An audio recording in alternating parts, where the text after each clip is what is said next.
এক কথায় স্বাস্থ্য ব্যবস্থা ভঙ্গুর অবস্থায় আছে, আমাদের স্বাস্থ্য ব্যবস্থা অসুস্থ।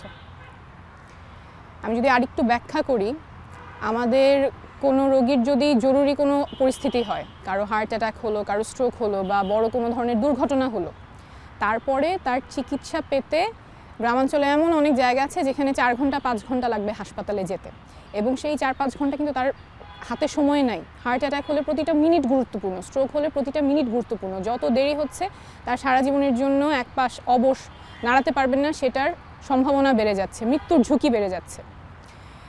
যাদের সামর্থ্য আছে তারাও আমাদের স্বাস্থ্য ব্যবস্থায় আস্থা রাখতে পারছেন না, তারা বিদেশমুখী হচ্ছেন। হাসপাতালে যখন রোগী ভর্তি হচ্ছে, আমাদের অনেক হাসপাতালের চিত্র যেখানে মেঝেতে শুয়ে থাকতে হচ্ছে রোগীদের। ওনারা বাসাতেও মেঝেতে শুয়ে থাকেন না, আমরা সুস্থ অবস্থায় মেঝেতে শুয়ে থাকি না, কিন্তু আমি যখন অসুস্থ তখন আমার মেঝেতে শুয়ে থাকতে হচ্ছে, পাশে মানুষ জুতা পায়ে হেঁটে যাচ্ছে।